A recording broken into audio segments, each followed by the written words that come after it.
Hi, welcome back to the Wisdom of Your Soul. I'm your host, Janice Mary. I hope you're having a wonderful day.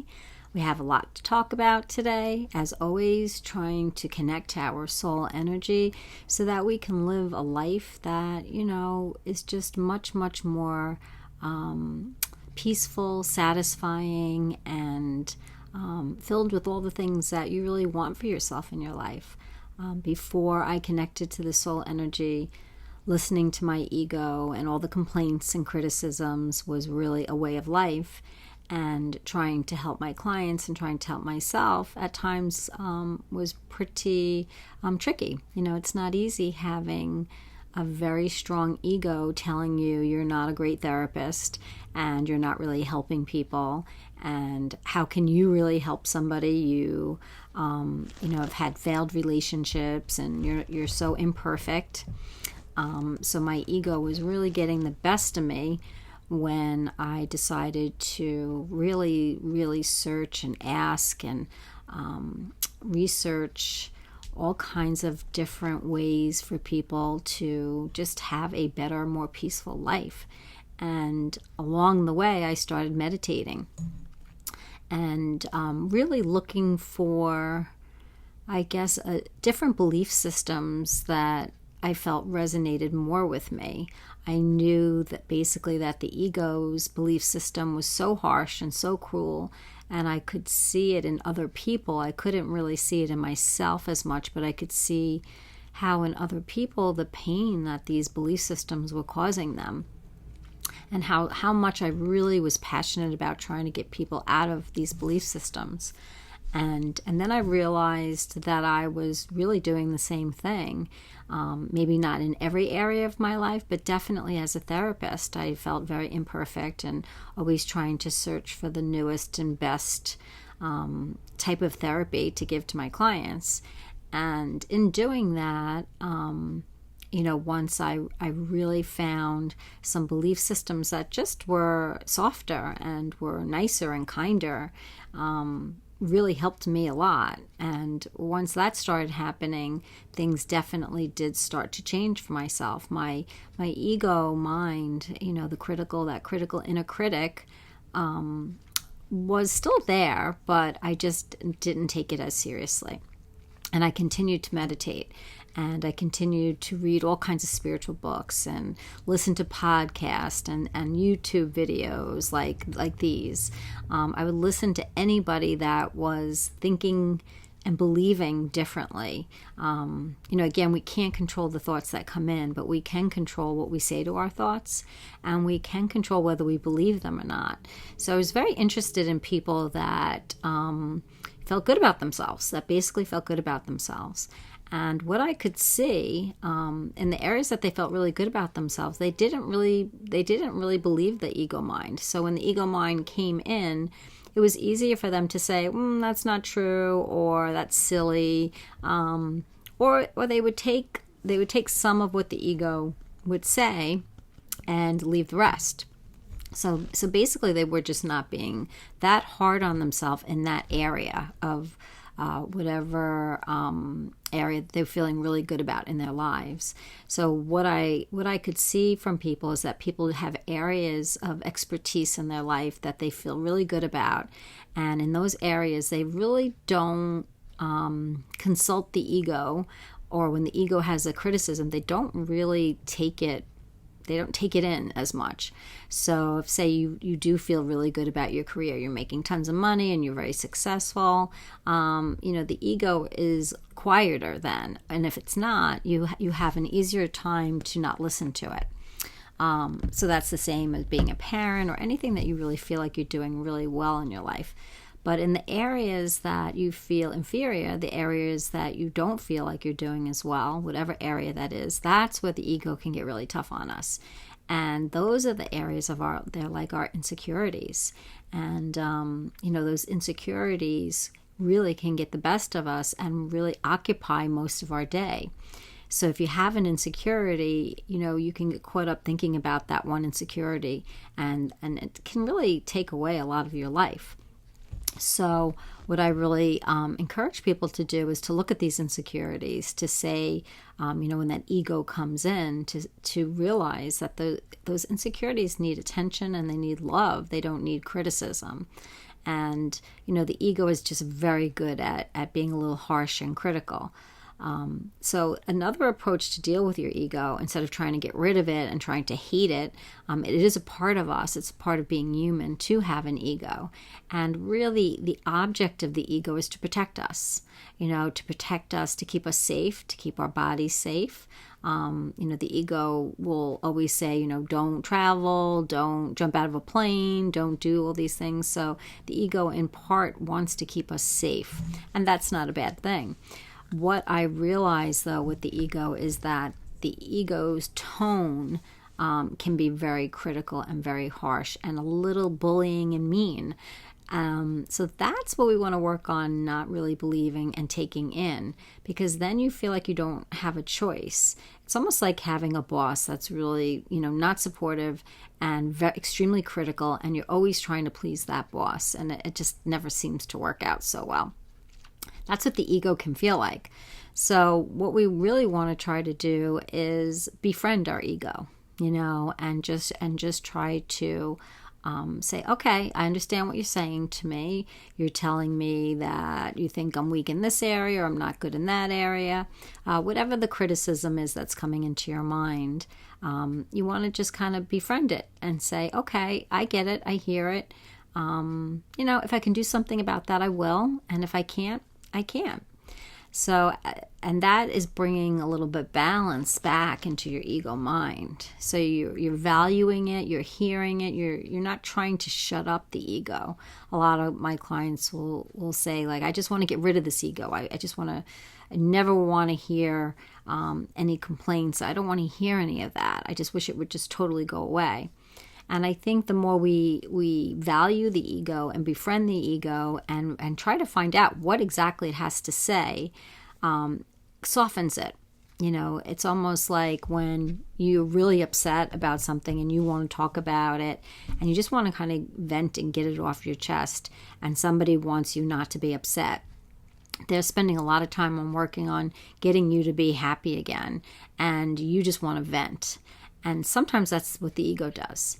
So the more we can befriend the ego, listen to it, take what it's saying to us that makes sense and maybe is a good suggestion, and leave the rest. Leave the harshness, the criticalness, the you have to be this way, to leave that part of the ego, not take that part so seriously, and just listen to what it is saying to you. It's not a bit, is another way to work with something that is a part of us and is a part of being human, instead of fighting it so much.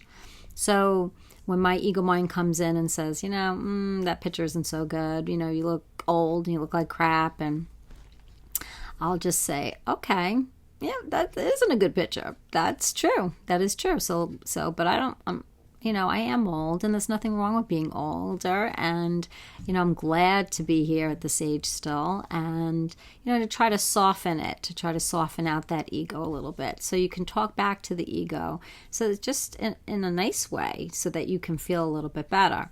And as you're doing that, as you're bringing that softness to the ego, you're really bringing that energy that lives within inside of you, that soul energy, the wise energy that lives within you. That's the energy, and it will balance the ego for you. So that's a really good thing to just get kind of in the habit of doing. Listening to the ego, taking it for what it's worth, and then asking for that other option, asking for that alternative, asking for that softer voice, that the voice of love, the voice of source, the voice of spirit, the voice of God, the voice of wisdom, whatever it is that you want to label, this energy that lives within us, is really something that you want to give an equal share of talking, an equal balance. Like I'll say to people, if you're playing a negative movie, we have to at least just give give ourselves a chance to have the positive movie. So if all day long we're thinking and worrying and fearing, at least let's give the other half. And the other half is, well, what do I want to have happen in my life? Let me live in that movie just for 5 more minutes. Let me see all the good things that I want, and how things can go smoothly, and how easy my life can be for me, and how joyful my life can be for me. And that, again, gives balance to the ego, and it softens it for us. And the more you ask for that other half, so we have the positive and the negative, and I would definitely label the ego more in the negative part, and the soul is the positive part, and we need both in life. We need to have a little bit of both. So there's nothing wrong with that.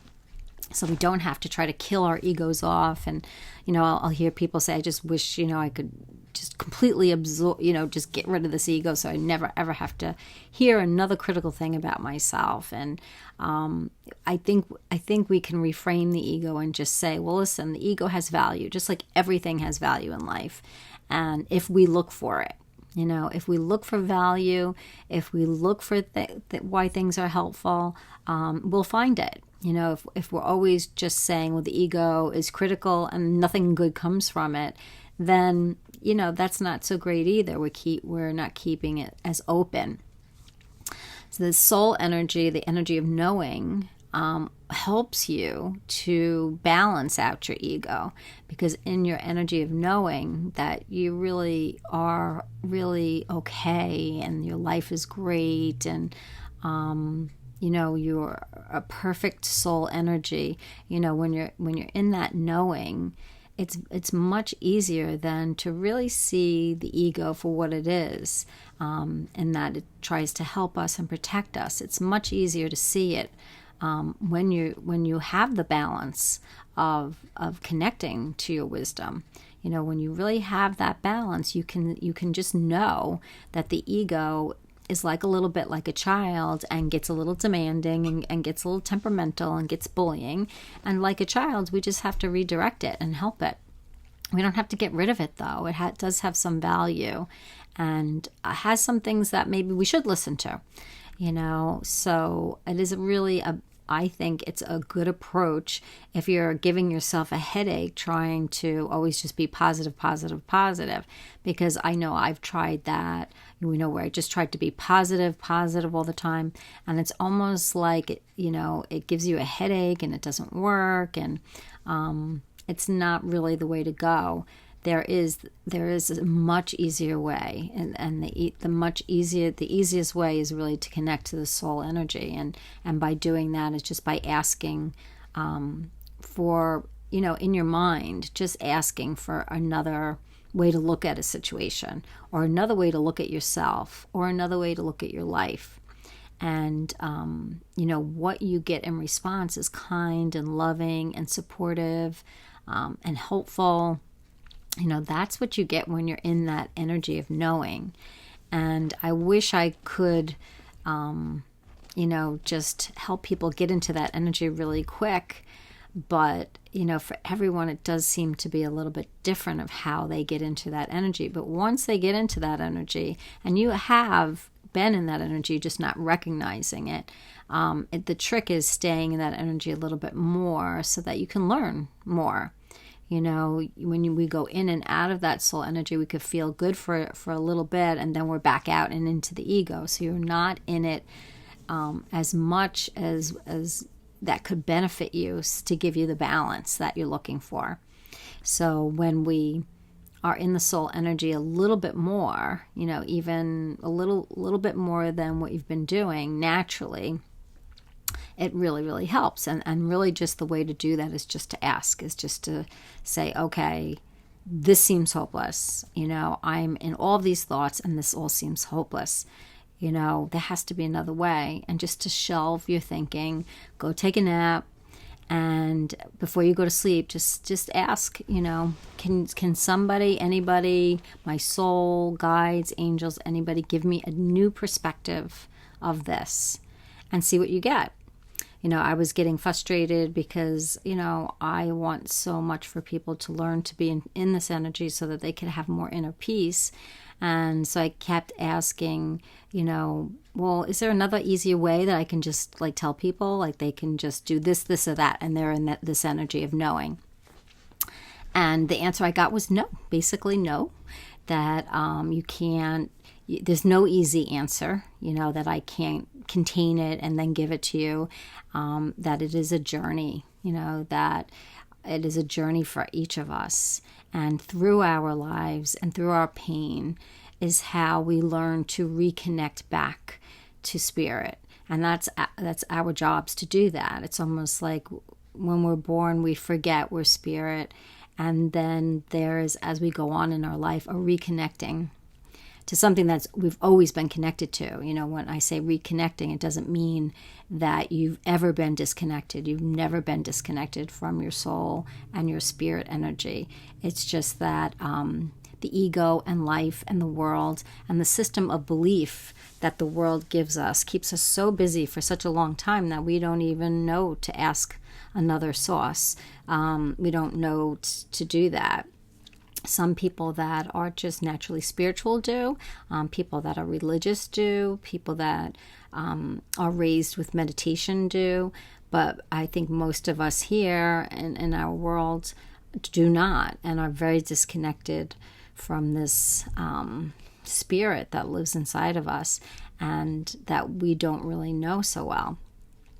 But when we do reconnect to it, when you do, however which way you do it, you will hit on this knowing, and you'll know because you just know, and you'll hear this very soft, loving voice that lives inside of you that is always supporting and always helping you and always telling you what a great job you're doing, and will always only point out, all the really good things about you. And they ring true because they, you'll just get images of things that you've done that maybe nobody noticed, but somehow this energy does notice it and does see you and does see all the beautiful, wonderful things that you do just in being who you are without even trying. It's just your energy of being is so valued and is so loved. And when you're more in that energy, when you really feel that, you really, really know it. You just know it. So you don't have to convince yourself to be positive. You don't have to convince yourself to like yourself. And it's really hard to like yourself in a world that says nobody's good enough.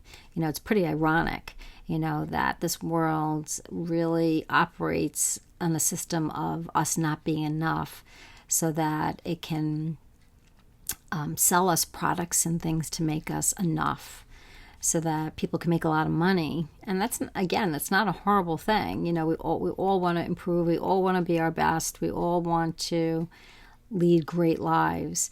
But if we came from the premise that we are good enough as is, then we could just choose to have those things in our lives. It wouldn't be a have to. And that is a very different way to be in life. And when you're more connected into this energy, you just feel that and you know that. So when we're in these belief systems of, I'm somehow not good enough, it's really hard for people to get out of those beliefs. So you really have to help yourself to see that the root of your beliefs, to follow your beliefs. Where did this belief come from? Where does this belief that I'm not good enough even come from? Where in my life have I listened to somebody that said I wasn't good enough and I believed it? So if you follow the trail of your beliefs, you'll see that you're basing your entire life over, under a belief that says you're not good enough when you are. So we're all basing our lives and living up to proving this belief not true, that we are good enough. So we spend most of our lives trying to prove that somehow we are good enough when we don't have to and we've never had to. So it is a little ironic, but it is good news. It's good news that you don't have to do that anymore. You don't have to, try to improve yourself to some point so that you can feel as worthy as somebody else. You are just as worthy as anybody else, and we're all the same, and we're all connected, and we're all one. So just keep trying to ask for the other half. You've got the ego down pat. So ask for the other half, which is your wise mind inside. Give it a shot. Meditate. Be in nature. Nature is a great place to feel your spirit and your soul and get to know yourself. And to hear that voice talk to you, to hear that voice give you advice, I ask all the time for advice, and the advice I get, it makes me laugh sometimes, I was just reading an autobiography, and as I'm reading it, I hear this very loving voice say to me, why do you read so many biographies? What about your life? You have a great life. Why aren't you just living your life? And really the voice is very loving and kind and not mean or critical or anything. But it was like a very interesting reminder to me that there was some lack of value in my need to read other people's lives. That somehow other people's lives are more valuable or interesting or, going to tell me something that I need to know. And spirit, my soul, guides, my angels, whoever was trying to give me that message, it was so helpful, and it was so sweet, and it was so kind, and I knew it wasn't don't read the book. It was just a reminder again of my own value. So I'm continuing to read the book. That wasn't it. It's not like, I can never read a biography again. That wasn't it. It was another opportunity to hear from my soul or spirit that my life is just as valuable as this life that I'm reading about. And it made me feel really good, and it was a really good reminder. So, when we're always comparing ourselves to other people, we have to keep reminding ourselves to pay attention to our own lives and to keep doing the things that make our hearts sing, and do one thing after the next thing that we just like to do. And the more we're in the moment and we're just living and being content with who we are, every day is just a beautiful day and is an enjoyable day. And that I totally feel. And that's what I would love to bottle up and give to all my clients and to give to you. And that's what Spirit, my soul, was telling me that I can't do. So all I can do is share with you my experience and how much my life has changed. I was talking to a friend the other day, and she said, you are so different than you used to be. You're so much more relaxed, and you're so much happier, and you're just so much different. And that is just validation, because that's how I feel. And I'll just keep sharing it with you, and I'll keep sharing what I do hear from my soul and from the wisdom of my soul. I will remind you to really work on getting to know you, that inner you, that wise you. Keep turning within to you, and listen to the ego. Give it